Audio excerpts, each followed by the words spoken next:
मेरे बच्चे, तुम्हारे जीवन में वो पुनः लौट रहा है। वो रात्रियों में तुम्हारे लिए जोर जोर से रोया करता है। उसकी आंखें भर आती है। वो दिन रात केवल ये सोचता है कि ऐसा क्या है जो तुमसे इतने खफा हो जाया करते हो।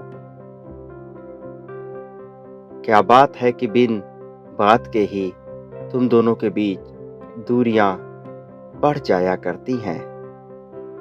उसको अपनी गलती का एहसास होता है और वो ये सोचता है कि ऐसा क्या करे जिससे तुम्हें प्रसन्नता हो। ये सब कुछ सोच सोचकर उसने अपना बुरा हाल बना रखा है।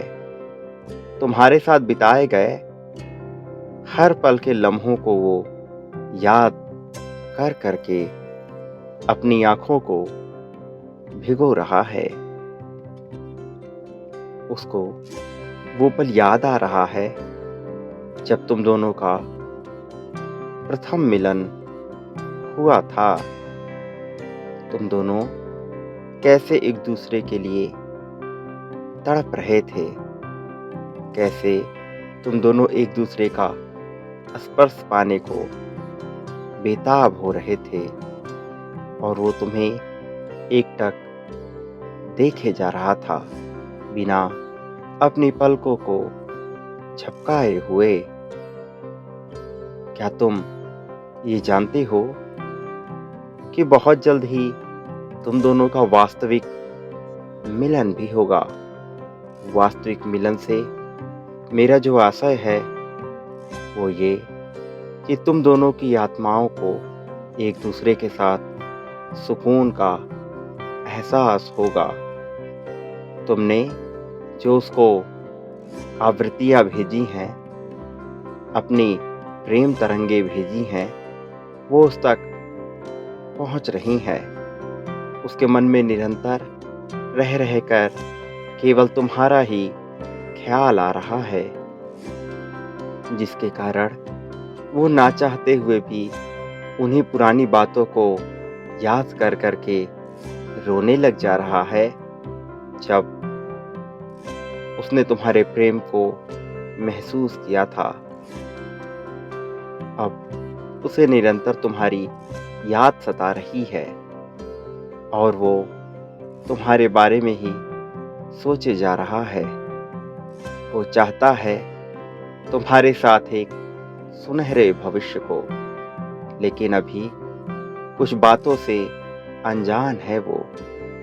मेरे बच्चे, वो हद से ज्यादा तुम्हें प्रेम करता है, लेकिन तुम्हारे जीवन में ऐसा समय भी आया है जब तुम्हें उसकी बहुत आवश्यकता थी और वो कई मजबूरियों के चलते तुम्हारे पास नहीं था। उसे इस बात का भी एहसास हो रहा है कि उसने निरंतर तुम्हारा साथ नहीं दिया। वो अपने प्रेम को कमजोर मान रहा है। वो ये मान रहा है कि उसका प्रेम महान नहीं है, क्योंकि वो उस समय तुम्हारे साथ खड़ा नहीं हो पाया, तुम्हारे साथ रह नहीं पाया जब तुम्हें वास्तव में उसकी आवश्यकता थी। उसके मन में बहुत से विचार चल रहे हैं। मेरे बच्चे, समस्याएं मनुष्य के जीवन में तो आती ही हैं, पर ये मनुष्य को तय करना होता है कि वो समस्याओं के आगे झुक जाए, समर्पण कर दे, या फिर उनका सामना कर अपने जीवन को जीता रहे। तुमने बचपन से लेकर अब तक जो भी जीवन जिया है, वो तो बहुत उतार चढ़ावों से गुजरा है।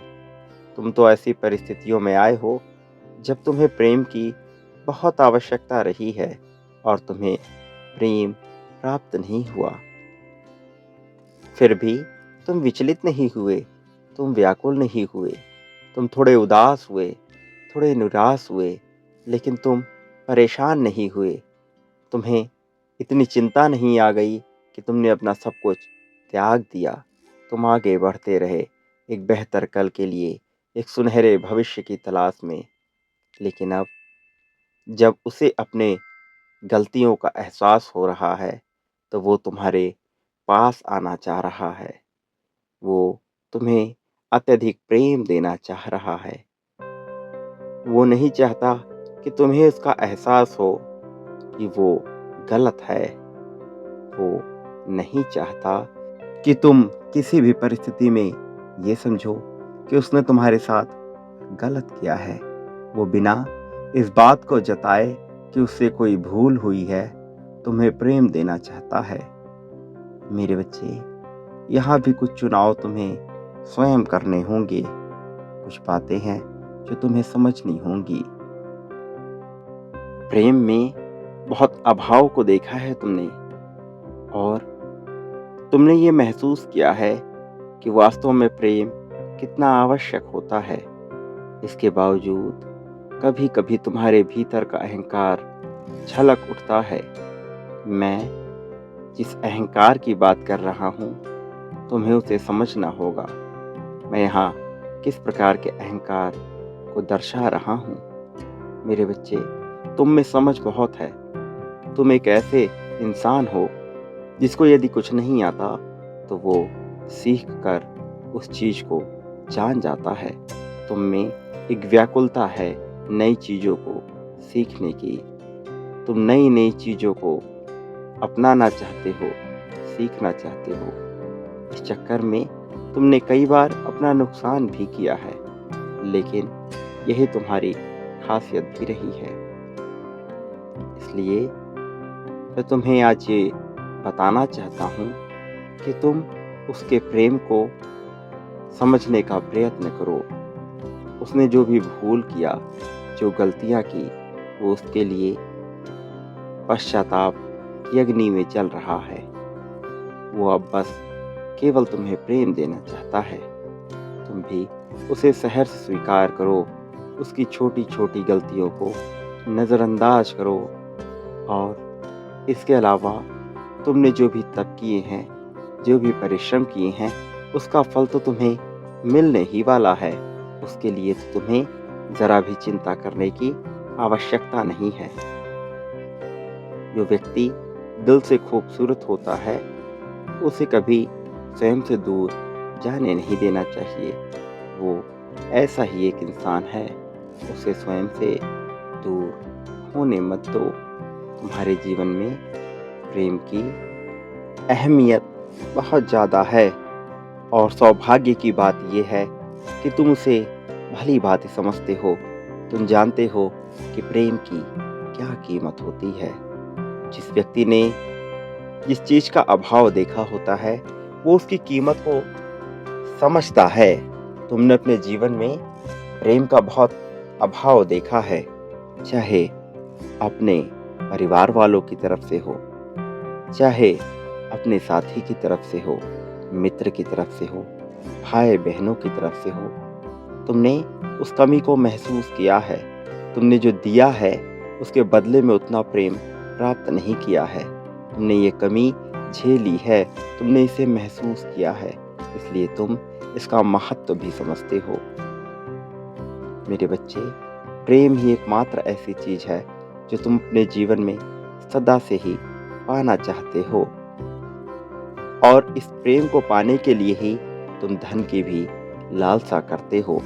वास्तव में तुम्हारे धन पाने का उद्देश्य कुछ और नहीं, बल्कि सम्मान और प्रेम को प्राप्त करना है। ये सम्मान परिवार वालों की नज़र में है, ये सम्मान समाज की नज़र में है, ये सम्मान उन सभी लोगों की नज़र में है जो तुम्हें नीचा दिखाना चाहते हैं, जो तुम्हारी प्रगति नहीं चाहते। तुम उन्हें बेहतर बनकर दिखाना चाहते हो, और वास्तव में तुम में वो सामर्थ्य है कि तुम बेहतर बन सको। तुमने बहुत तप किया, बहुत परिश्रम किए, अथक प्रयास कर लिए, परंतु अभी तुम्हें सफलता मिली नहीं है। लेकिन हर व्यक्ति का दौर कभी न कभी बदलता ज़रूर है और ये तुम्हारा दौर है जो बदल रहा है। इसलिए तुम्हारा वो समय जब तुम सफलता से पूरी तरह से वाकिफ़ होगे, उस चरण की शुरुआत हो चुकी है। तुम्हारे कदम उस चरण में पड़ चुके हैं। अब बस केवल तुम्हें कुछ मार्गदर्शन की आवश्यकता है। जल्द ही तुम्हारे जीवन में वो शख्स भी आएगा जो तुम्हारा उचित मार्गदर्शन करेगा ताकि तुम्हारा जीवन बेहतर बन सके। इसलिए अब दुख भूल जाओ और उसके प्रेम को सहर्ष स्वीकार करो। सारी चिंता त्याग दो। वो आ रहा है तुम्हारे जीवन में, तुम्हारे जीवन को बेहतर बनाने के लिए। उसे सारे गिले शिकवे मिटाकर माफ़ कर दो, अपने गले से लगा लो और उसके प्रेम को स्वीकार करो। मेरा आशीर्वाद हर परिस्थिति में तुम्हारे साथ है। हमेशा खुश रहो, सदैव प्रगति को प्राप्त करो। तुम्हारा उत्थान होगा।